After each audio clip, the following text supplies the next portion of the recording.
Meena commerce classes. आज की हमारी जो वीडियो होने वाली है वो चैप्टर डिसोल्यूशन ऑफ पार्टनरशिप पे होने वाली है, जो क्लास 12th का टॉपिक है। तो इस चैप्टर की वेटेज पहले हम देख लेते हैं। इस चैप्टर में से आपको 4 मार्कर क्वेश्चन आने की पॉसिबिलिटी है, जो कि जर्नल एंट्री बेस्ड हो सकता है या रियलाइजेशन अकाउंट भी आपको पूछा जा सकता है। इसमें 6 मार्कर क्वेश्चन भी इसमें से कई बार पूछा गया है, जिसमें आपको रियलाइजेशन अकाउंट बनाने के लिए बोलते हैं। ठीक है जी। तो let us start discussing the concept of dissolution. So dissolution को पहले हम समझते हैं, डिसोल्यूशन होती क्या है। अब आपने स्टार्टिंग के जो डिफरेंट चैप्टर्स किए, जिसमें हमने admission of a partner, change in profit sharing ratio की, then retirement and death of a partner. तो इन सारे चैप्टर्स में भी फर्म इसमें क्या हो रहा था, पार्टनरशिप डिसॉल्व हो रही थी। So there are two terms basically, dissolution of partnership and dissolution of partnership firm. तो पहले तो इन दोनों में हम डिफरेंस समझ लेते हैं। Dissolution of partnership and the second term is dissolution of partnership firm. दोनों ही चीजें सुनने में सेम लगती हैं, देखने में सेम लगती हैं, बट दोनों का जो मीनिंग है वो बिल्कुल ही डिफरेंट है। डिसोल्यूशन ऑफ पार्टनरशिप का मतलब होता है कि उनकी जो पार्टनरशिप है वो खत्म हो रही है। खत्म इन द सेंस मतलब उनकी जो पार्टनरशिप है वो दोबारा से रिकॉन्स्टिट्यूट हो रही है, दोबारा से बन रही है, सारी टर्म्स एंड कंडीशंस दोबारा से रिवाइज हो रही है।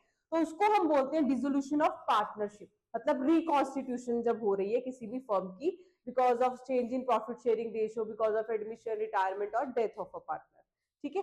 डिसोल्यूशन ऑफ पार्टनरशिप फर्म में क्या होता है, जब हमारी फर्म ही डिसॉल्व हो रही है, मतलब फर्म लिक्विडेट हो रही है, या हम बोल सकते हैं फर्म वाइंड अप हो रही है।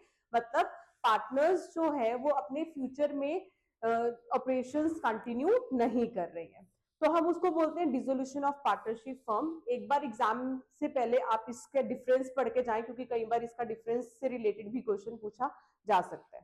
ठीक है जी। तो अब इसकी हम अकाउंटिंग ट्रीटमेंट देखेंगे। पहले हम जर्नल एंट्री समझेंगे, फिर हम देखेंगे कि रियलाइजेशन अकाउंट कैसे इसमें प्रिपेयर होगा। ठीक है जी। तो चलते हैं कंसेप्ट से रिलेटेड। तो इस चैप्टर में हम जो कवर अप करने वाले हैं वो है जर्नल एंट्रीज, जिसमें से आपको बहुत बार जर्नल एंट्रीज का ही क्वेश्चन आता है इसमें, and then preparation of realisation account. ठीक है जी। तो ये दोनों चीजें हम इस एक वीडियो में कवर अप करने वाले हैं, एंड इन्हीं दो चीजों पे हम क्वेश्चंस भी पिक करेंगे जो हम सॉल्व करके देखेंगे। ठीक है जी। तो जर्नल एंट्रीज पे आ जाते हैं। तो मैं थोड़ा सा क्विकली ये टॉपिक कवर अप करूंगी ताकि वीडियो ज्यादा लंबी ना जाए, तो आप जल्दी से समझिए। सबसे पहले हम क्या करते हैं, जब हमारी फर्म डिसॉल्व हो रही होती है, जो हमारे सारे एसेट्स हैं, लाइबिलिटीज हैं, या हम बोल सकते हैं बुक्स हमारी सारी क्लोज होती हैं। तो हमें सारे एसेट्स भी क्लोज करने हैं एंड सारी लाइबिलिटीज अकाउंट्स भी क्लोज करने हैं। तो जब हम सारे एसेट अकाउंट क्लोज कर रहे होते हैं, उसकी जर्नल एंट्री क्या बनती है हमारी, for closing assets account. So for closing assets account, assets will be credited and realization will be debited.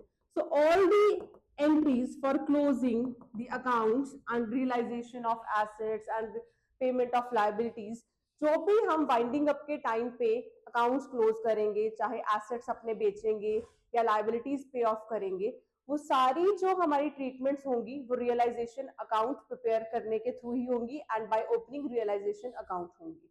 ठीक है। तो रियलाइजेशन अकाउंट डेबिट होगा, एंड जो भी एसेट्स आपको क्वेश्चन में गिवन होंगे वो क्रेडिट होंगे।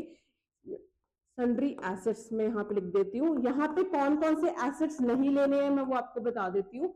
Accept cash balance, bank balance, fictitious assets, fictitious assets में क्या आ जाता है, deferred revenue expenditure, deferred advertisement expenditure, जो आपको कई बार एसेट साइड में गिवन होता है, वो फिक्टिशियस एसेट होता है। वो आपने इस एंट्री में या रियलाइजेशन अकाउंट में पोस्ट नहीं करना है। ठीक है, cash balance, bank balance, fictitious asset या अक्यूमुलेटेड लॉस का बैलेंस होता है जो होता है profit and loss debit balance, वो भी इस एंट्री में नहीं आएगा। उसके अलावा बाकी सारे एसेट्स आप इस एंट्री में पुट कर दोगे। Realisation to debtors, realisation to stock, realisation to machinery, तो जितने भी एसेट्स होंगे एक्सेप्ट दीज एसेट्स आपने सारे वो इंडिविजुअली यहाँ पे लिख देने हैं और उनके अमाउंट्स टोटल करके रियलाइजेशन में डेबिट हो जाएगा।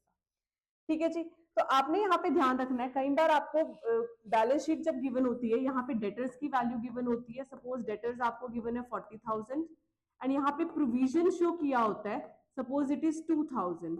आपने यहाँ पे एसेट की वैल्यू, डेटर की वैल्यू इस एंट्री में 40,000 पुट करनी है एंड प्रोविजन को हम लायबिलिटी साइड अलग से शो करते हैं 2,000 का। कई बच्चे क्या करते हैं यहाँ पे ये मिस्टेक करते हैं, जो वैल्यू 38,000 डिडक्ट करके डायरेक्टली ले लेते हैं, ऑल्दो उसका नेट इफेक्ट सेम होने वाला है, but the correct way is कि डेटर्स की आप ग्रॉस वैल्यू लोगे 40,000 एंड प्रोविजन को लायबिलिटी साइड अलग से शो करेंगे। ठीक है जी, तो ये फर्स्ट एंट्री होगी जिसमें हमने एसेट्स को क्लोज किया। Second is for closing liabilities account. तो जब हम लायबिलिटीज अकाउंट को क्लोज करेंगे, एज एवरीबडी नो कि लायबिलिटीज का बैलेंस क्रेडिट होता है, तो जब हम उनको क्लोज कर रहे हैं लायबिलिटीज को क्या कर देंगे, डेबिट कर देंगे। So the entry will become liability account debit to realisation account. And यहाँ पे कौन कौन सी लायबिलिटी नहीं आएगी, या लायबिलिटी साइड जो रिजर्व्स गिवन होते हैं उसमें से कौन कौन से रिजर्व नहीं आएंगे, जो रिजर्व्स पार्टनर्स में बंटते हैं वो यहाँ पे नहीं आते हैं। For example general reserve, contingency reserve and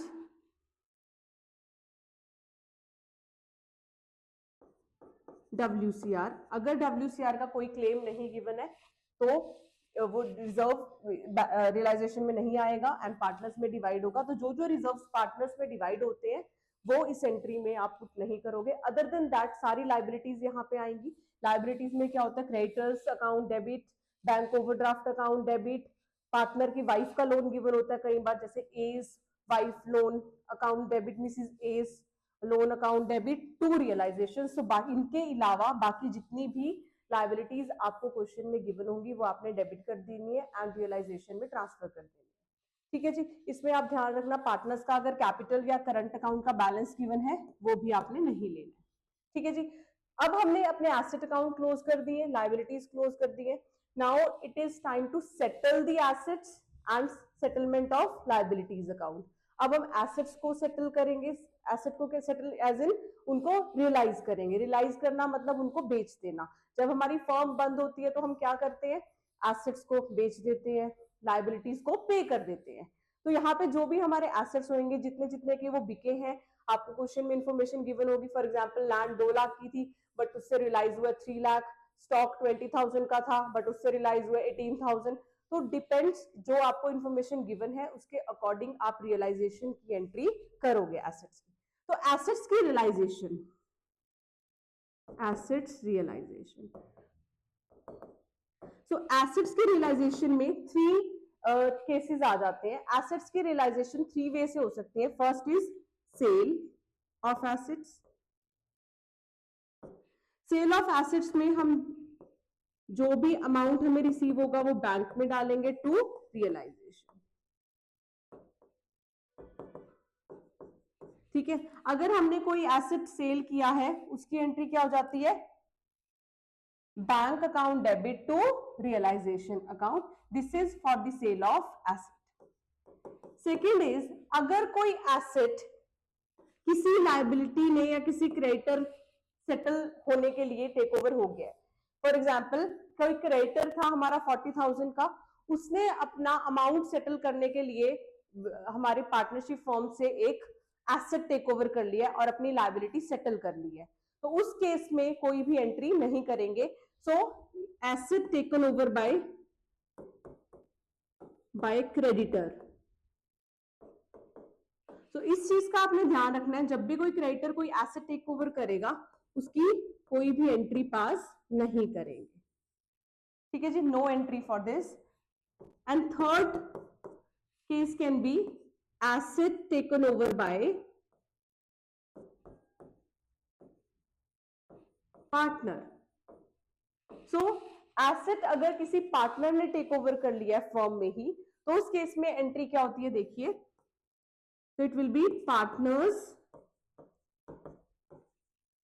capital account debit to realisation. So जो भी पार्टनर एसेट टेक ओवर करेगा उस पार्टनर का कैपिटल अकाउंट हम डेबिट कर देंगे एंड रियलाइजेशन को क्रेडिट कर देंगे. एंड यहाँ पे ये चीज ध्यान रखनी है आपने, यहाँ पे जो वैल्यू आएगी एसेट की वो बुक वैल्यू नहीं, एग्रीड वैल्यू आएगी. एग्रीड वैल्यू मतलब सपोज एक स्टॉक था 20,000 का, ए ने टेक ओवर किया उसको एट अ वैल्यू ऑफ 25,000 की वैल्यू उन्होंने एग्री करके उस वैल्यू पे ए ने स्टॉक टेक ओवर किया है. तो यहाँ पे 20,000 बुक वैल्यू नहीं, यहाँ पे 25,000 आएगी जिस वैल्यू पे उन्होंने एग्री किया है. So it will be partners capital account debit, as capital account debit 25,000 to realisation. ठीक है जी. तो एसेट्स की रियलाइजेशन में तीन केसेस आ गए. सेल ऑफ एसेट, अगर एसेट बिका है तो बैंक टू रियलाइजेशन जिस वैल्यू पे बिका है. Second is if any asset is taken over by creditor, in that case हम कोई एंट्री नहीं करते हैं. Third is if any asset is taken over bye partner, तो जिस भी पार्टनर ने एसेट टेक ओवर किया उसका कैपिटल अकाउंट डेबिट हो जाएगा एंड रियलाइजेशन क्रेडिट हो जाएगा. सो ये तीन केसेस बनते हैं under the settlement of assets और realisation of assets. Now coming to the payment of liabilities और सेटलमेंट ऑफ लायबिलिटीज.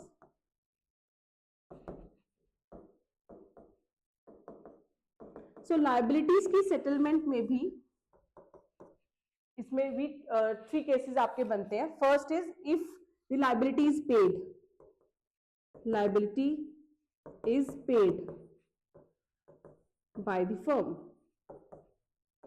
तो फर्म ने लायबिलिटी पे कर दी है, फर्म ने लायबिलिटी पे की है तो एंट्री क्या हो जाएगी, realisation account debit to bank account. Suppose हमारे क्रेडिटर थे 40,000 के, फर्म ने उसको 38,000 पे सेटल किया है, तो एंट्री क्या होगी, रियलाइजेशन टू बैंक जिस वैल्यू पे हमने उसको सेटल किया है 38,000. राइट. सो यहाँ पे अमाउंट बुक वैल्यू नहीं, अगेन जिस वैल्यू पे लायबिलिटी सेटल हो रही है उस वैल्यू पे ही हम ये एंट्री को पोस्ट करेंगे. ठीक है. सेकेंड लायबिलिटी को सेटल कैसे हो सकती है, लायबिलिटी पेड बाय पार्टनर. तो liability taken over bye partner बोल सकते हो या any liability of the firm paid by the partner. Firm की कोई लायबिलिटी अगर किसी पार्टनर ने टेक ओवर कर लिया, पार्टनर ने पे कर दी है, तो उस केस में एंट्री क्या होती है, realisation account debit to concerned partners capital account. तो जिस भी पार्टनर ने फर्म की कोई लायबिलिटी पे की है उस पार्टनर का जो कैपिटल अकाउंट है वो हम क्रेडिट कर देंगे, realisation to partners capital account. ठीक है जी. थर्ड केस जो हम ऑलरेडी डिस्कस भी कर चुके हैं, अगर if any liability is settled by taking over the asset, liability settled by taking over any asset. तो अगर कोई लायबिलिटी, फर्म का कोई एसेट टेक ओवर कर लिया है किसी लायबिलिटी ने, फॉर एग्जांपल क्रेडिटर्स ने कोई एसेट टेक ओवर किया है, तो हमने ये एसेट्स की रियलाइजेशन में भी ये पॉइंट डिस्कस किया था. तो इस केस में क्या एंट्री होती है, इट इज नो एंट्री. तो आपने नो एंट्री का ध्यान रखना है. जब भी आपको कोई जर्नल एंट्री ऐसी पूछी जाए जिसमें नो एंट्री है, you have to write it no entry in that point. ठीक है जी. तो these are the entries for the settlement of liabilities. आगे चलते हैं, बहुत इंपॉर्टेंट जर्नल एंट्रीज है इससे related, that is relating to realisation expenses. Journal entries relating to realisation expenses. Now what are realisation expenses? जब फर्म डिसॉल्व हो रही होती है उसको हैंडल करने के लिए जो एसेट्स हमने रियलाइज करने हैं, लायबिलिटीज पे ऑफ करनी है, वो जो लीगल फॉर्मेलिटीज करनी है कुछ क्लोजर के लिए, उसके लिए जो भी एक्सपेंसेस होते हैं उनको हम रियलाइजेशन एक्सपेंसेस बोलते हैं या डिसोल्यूशन एक्सपेंसेस बोलते हैं. तो जो रियलाइजेशन एक्सपेंसेस या डिसोल्यूशन एक्सपेंसेस होते हैं वो डिफरेंट सिचुएशन में हम उनकी एंट्रीज देखेंगे कि कैसे उनकी एंट्रीज हम पोस्ट करेंगे. So first is borne by firm and paid by firm. इसका क्या मतलब होता है कि रियलाइजेशन एक्सपेंस जो थे वो फर्म ने ही पे करने थे एंड फर्म ने ही पे करें. ठीक है, फर्म ने पे करने थे और फर्म ने पे किए हैं, तो एंट्री क्या हो जाएगी, realisation account debit to bank account. ठीक है जी. So this is the first case under the realisation expenses. Second is borne by firm but paid by a partner. मतलब इस केस का क्या मतलब होता है, फर्म ने पे करने थे बट पे कर दिए हैं किसी पार्टनर ने. तो ये सेम वैसा ही केस हुआ जैसे कोई पार्टनर लायबिलिटी टेक ओवर कर रहा था फर्म की, सेम उसी वे में अब फर्म के जो एक्सपेंसेस पे करने थे अब फर्म की जगह वो पार्टनर पे कर रहा है. तो उसकी entry realisation account debit to concerned partners capital account. ठीक है जी. तो जिस पार्टनर ने पे कर दिया उसका पार्टनर्स कैपिटल अकाउंट आप यहां पे क्रेडिट कर दोगे. This is the second case under the expenses. Third is borne by partner but paid by firm. अब पार्टनर ने पे करने थे बट पे कर दिए हैं फर्म ने, तो उस केस में एंट्री क्या हो जाएगी, पार्टनर्स कैपिटल अकाउंट डेबिट. जिस पार्टनर ने पे करने थे उसका कैपिटल अकाउंट हम डेबिट करेंगे to bank. So this is very important entry because the expenses were to be borne by the partner but they are paid by the firm. तो partner का capital account debit होगा यहाँ पे and क्योंकि payment bank से गई है firm के, so bank account will be credited here.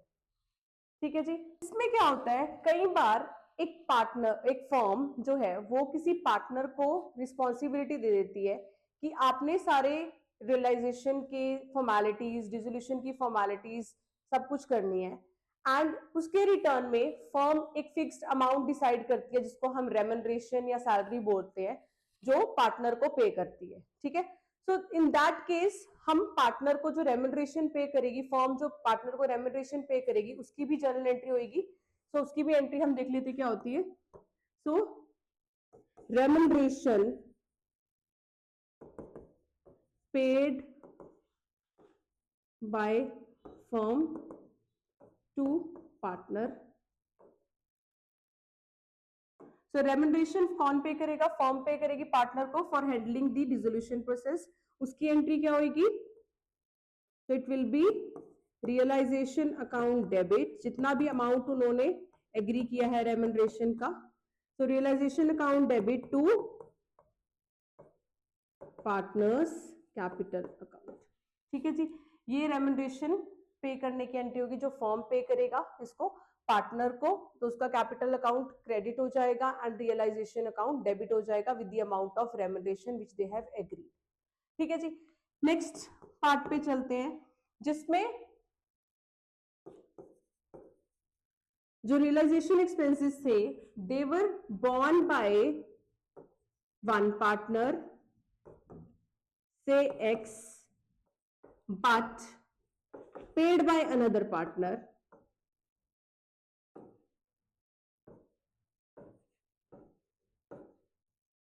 say Y. पहले इसको समझते हैं कि इस सिचुएशन में पे किसने किया और पे करना किसने था.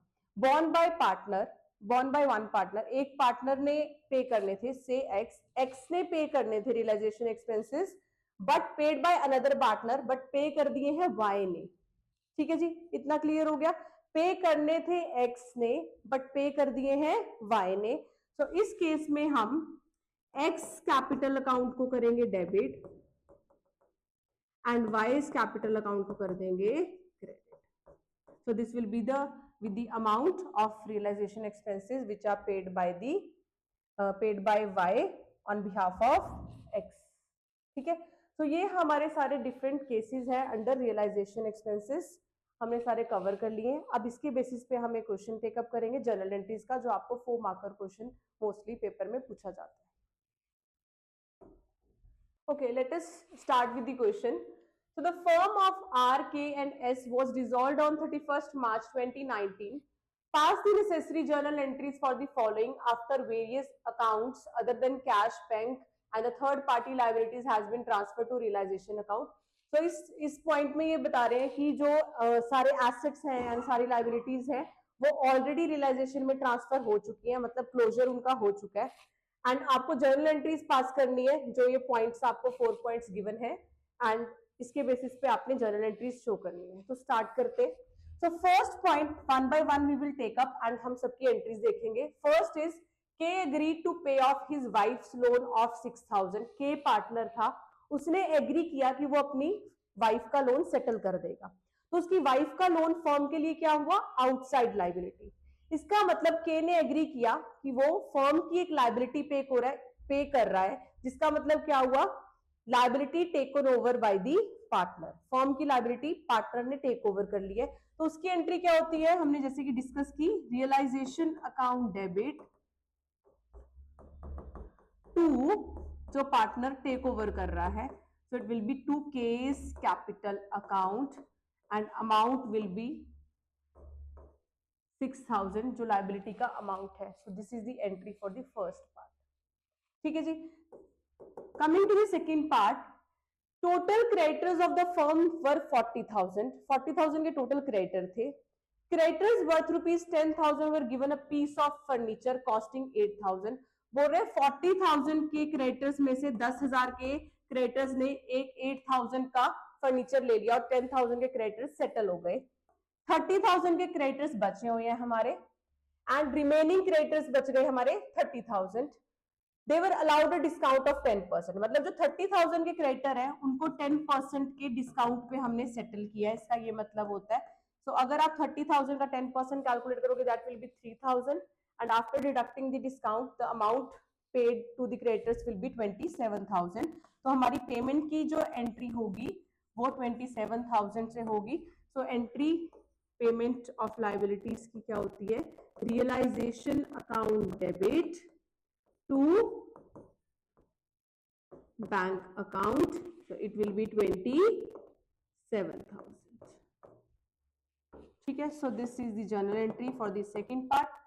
Third part says a machine that was not recorded in the books was taken over by K at 3,000 whereas its expected value was 5,000. पहले तो स्टेटमेंट को समझते हैं कि जो एक मशीन थी जो बुक्स में रिकॉर्ड नहीं की थी उन्होंने, एंड जो के एक पार्टनर है जो उसने टेक ओवर कर लिया, किस वैल्यू पे एग्री किया उसने, 3,000 की वैल्यू पे वो एग्री कर रहा है कि वो टेक ओवर कर रहा है, बट उसकी एक्सपेक्टेड वैल्यू मशीन की क्या है, 5,000।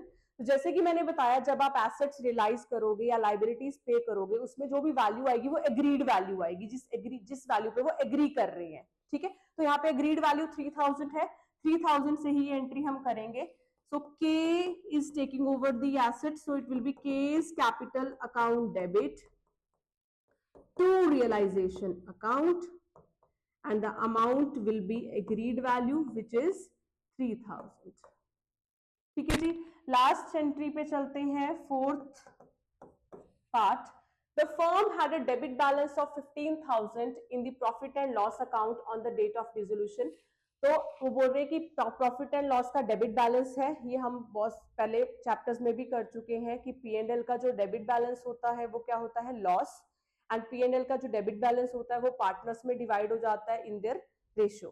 सो P&L का डेबिट बैलेंस है, पार्टनर्स क्या हो जाएंगे, यहाँ पे डेबिट हो जाएंगे। So partners are RKS, so it will be R's capital account debit, K's capital account debit, S capital account debit to profit and loss debit balance account, and it will be divided in their old ratio. The amount is 15,000, ratio is not given, so it will be equal, divided equal 5,000, 5,000 and 5,000. So these are the journal entries for this question. So next question आपका जिसमें आपको 6 marker question जैसा पूछा जा सकता है, जिसमें आपको रियलाइजेशन अकाउंट बनाने के लिए बोल सकते हैं, partners capital and bank account. तो इस क्वेश्चन को हम वन बाय वन सारे स्टेप्स टेकअप करेंगे एंड कैसे हम रियलाइजेशन अकाउंट प्रिपेयर करेंगे वो देखते हैं। तो सबसे पहले आपको 3 पार्टनर्स के नेम गिवन है, Kumar, Shyam and Ratan. Their ratio is given 5, 3 and 2 respectively. They dissolve the firm from 1st April 2013. On that date the balance sheet is given, so you can see on the liability side creditors and capital accounts given है, asset side plant, furniture, motor van, stock, debtors and cash के balance given है आपको। and आपको यहाँ पे इसके adjustments given है। first is plant of 40,000 taken over by Kumar at an agreed value of 45,000 and remaining plant realized हुआ 50 पे। furniture realized, motor van taken over by Sham, debtors realized amount given है, creditors का कैसे settlement है वो given है and realisation expenses से related आपको एडजस्टमेंट गिवन है। तो हम स्टार्ट करते हैं इस क्वेश्चन को सॉल्व करना। तो सबसे पहले हम क्या करेंगे, इसके एसेट्स को क्लोज करेंगे। तो हम जब एसेट्स क्लोज करते हैं, सारे एसेट्स हम डेबिट साइड पुट करते हैं except cash balance, bank balance and fictitious assets. तो टू प्लांट अकाउंट, जो वैल्यूज बैलेंस शीट में गिवन है सेम वैल्यूज पे हमने एसेट्स यहाँ पे पोस्ट करने हैं। टू फर्नीचर अकाउंट, फर्नीचर की आपको बुक वैल्यू क्वेश्चन में गिवन है बैलेंस शीट में 45,000, तो सेम वैल्यू पे हम यहाँ पे उसको। नेक्स्ट एसेट है हमारा motor van, so it will be 2 motor van, the value is 25,000 in the balance sheet. Next stock, to stock account 30,000। To debtors value is given 71,000। ये हमने सारे एसेट्स इसमें क्लोज कर दिए, कैश अकाउंट हम नहीं लेते हैं। नेक्स्ट हम लायबिलिटीज पोस्ट करेंगे। तो लायबिलिटीज में आपको सिर्फ क्रेडिटर्स गिवन है 1,20,000, बैलेंस शीट में जो वैल्यू है सेम वैल्यू पे हम यहाँ पे क्लोज करेंगे। सॉरी। इसके बाद हम अपनी जो एडजस्टमेंट्स है वन बाय वन उसको टेकअप करेंगे और उनकी वैल्यूज को यहाँ पे पोस्ट करेंगे। फर्स्ट इज प्लांट 40,000 का है जो कुमार ने टेक ओवर कर लिया है at an agreed value of 45,000। 45,000 की वैल्यू पे कुमार ने एसेट टेक ओवर किया है, so it will be on the credit side to by Kumar's capital account 45,000।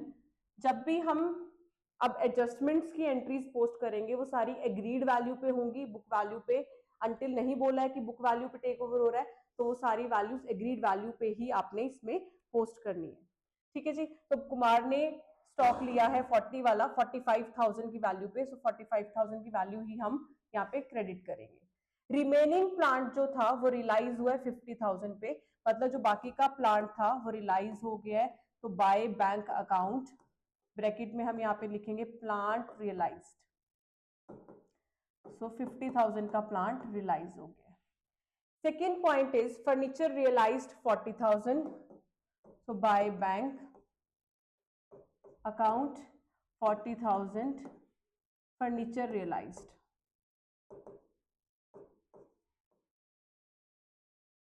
Furniture को रियलाइज कर दिया हमने। Motor van was taken over by Sham for ₹30,000। अगर आप बैलेंस शीट में वैल्यू देखो मोटर वैन की 25,000 है, बट शाम ने टेक ओवर की है 30,000 की वैल्यू पे, so it will be by Sham's capital account. तो एग्रीड वैल्यू ही हम यहाँ पे पोस्ट करेंगे 30,000, so motor van taken over.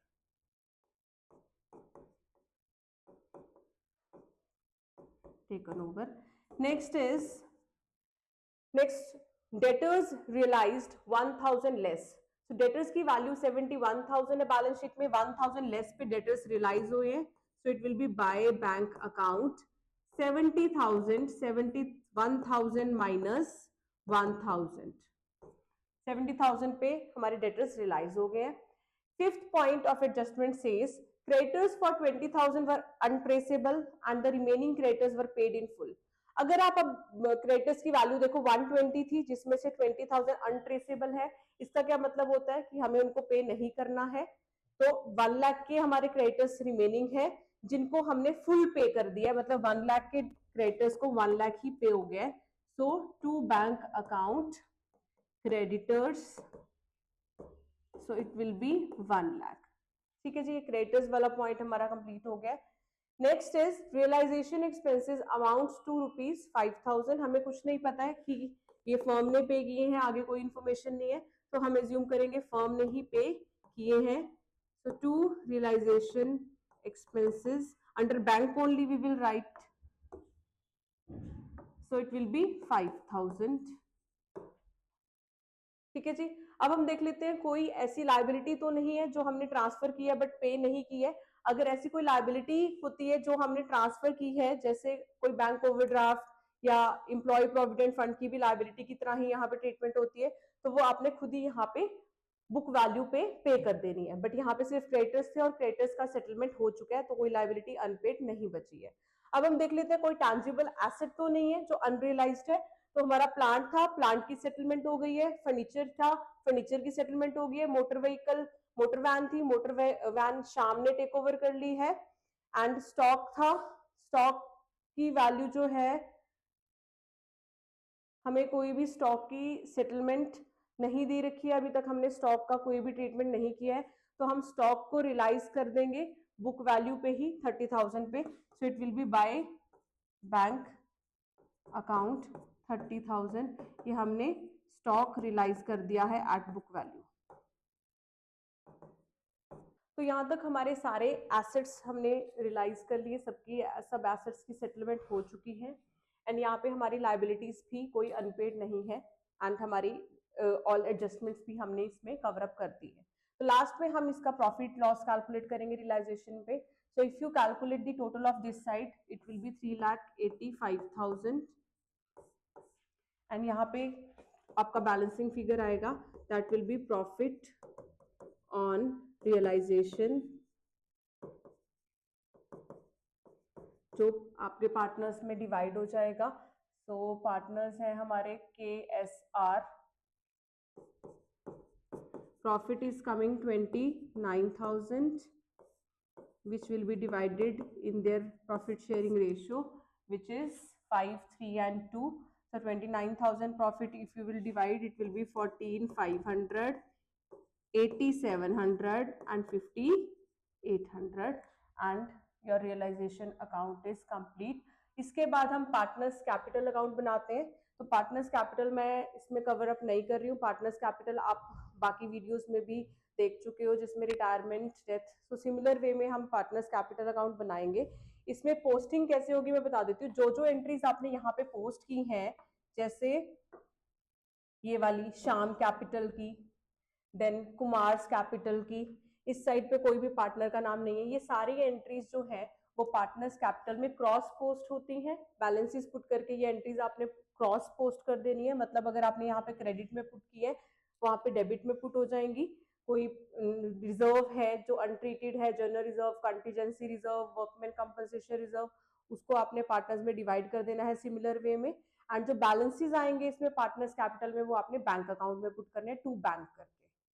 ठीक है जी, अगर आपको ये वीडियो पसंद आई है तो प्लीज इस वीडियो को लाइक करिए, शेयर करिए, एंड अगर आपने अभी तक हमारे चैनल को सब्सक्राइब नहीं किया तो प्लीज सब्सक्राइब करिए एंड बेल आइकन को हिट करना मत भूलिए, ताकि जब भी कोई वीडियो चैनल पे अपलोड हो आपको नोटिफिकेशन आ जाए।